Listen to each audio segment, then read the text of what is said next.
biggest challenge that I face is my friends, because your friends go one way, and you know you're supposed to be going the other way.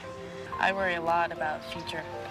I mean, when am I going to get married? Is he going to be the right man? Am I going to go to college? Am I going to be successful? Everyone knows who the Mormons are. So we have a big responsibility to set a big example, because everybody's watching us. It makes me a little nervous sometimes to have the feeling that someone's always looking over your shoulder waiting for you to mess up. Sometimes I wondered if anyone loved me. I mean, when your parents are divorcing, it's not the easiest thing in the world.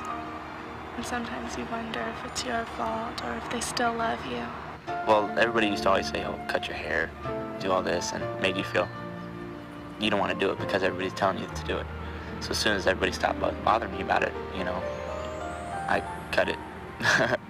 I'm always so busy. I don't have time, you know. I try to get good grades, do well in sports and seminary, go seminary and church, and I'm always so tired. I mean, I wish I had more time, you know. I just feel like everything's against me. Either I'm Mormon or I'm not smart enough or I'm too tall. I had a friend die recently in a car accident, and it just doesn't make sense to me why a teenager has to die. And if he really loved us, why would he take my friends away? I think of all the other people in the world that he has to listen to your prayers, and it's just one person that maybe he's not listening to me, that he has too many other people to worry about. At times when I have all the troubles coming upon me, I don't feel like he's there. And then once I start doing the things I'm supposed to, I start feeling him come back into my life. He had to go through everything. And so I'm sure he knows my burdens.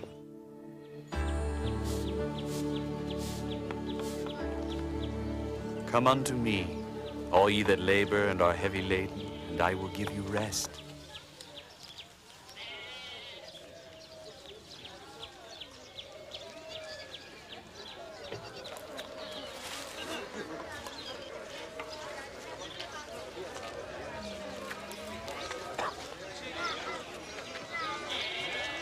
Lord, if thou wilt, thou canst make me clean.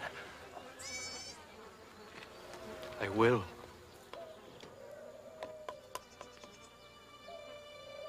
Be thou clean. He came to us, he loved us that much. There isn't a soul he's unwilling to touch. No life so dark he cannot light, no sadness, no sorrow he cannot right. Come unto him. I'm sure it still applies for today, but I don't know about for me. I'm not like blind or lame or a leper or anything, but yeah, I guess with my little problems, I could go to the Savior. We all have disabilities. They're spiritual and physical. And most of your life, in order to be spiritual and have the Spirit with you, you have to put forth the first effort and intention of wanting to have that in your life. And then things will happen for you.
this man, if he were a prophet, would have known who and what manner of woman this is that toucheth him, for she is a sinner.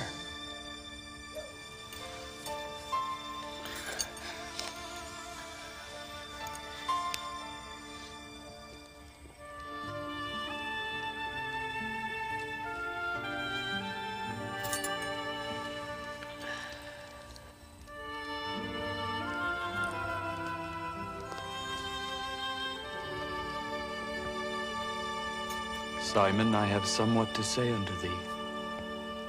Say on.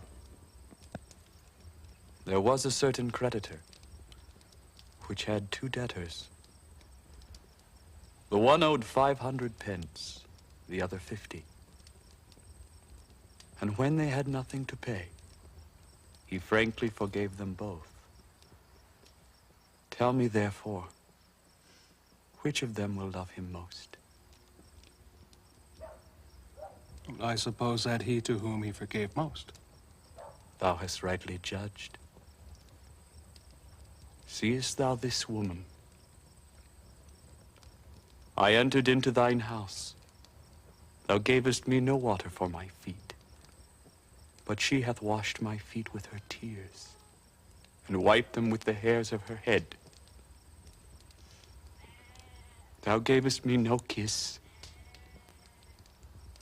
but this woman, since the time I came in, hath not ceased to kiss my feet.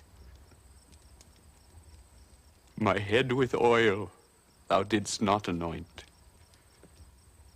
but this woman hath anointed my feet with ointment. Wherefore I say unto thee, her sins, which are many, are forgiven. For she loved much. But to whom little is forgiven, the same loveth little.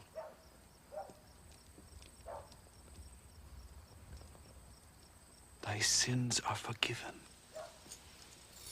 Thy faith hath saved thee. Go in peace. He lived like us, acquainted with grief. To those who believe, he offers relief. He opens eyes, he forgives sin, for the humble, the faithful who follow him.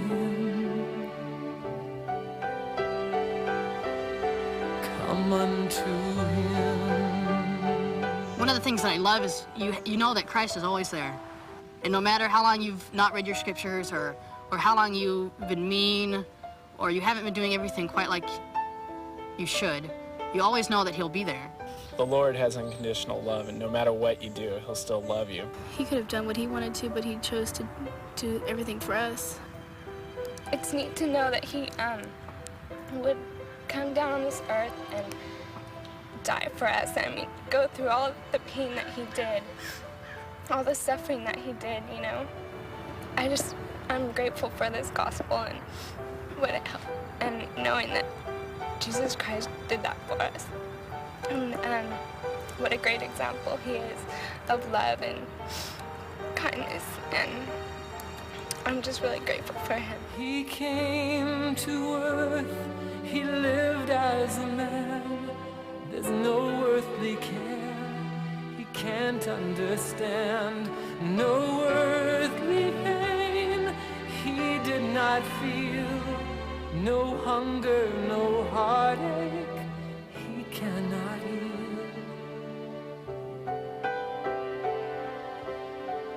Come unto him, come unto him,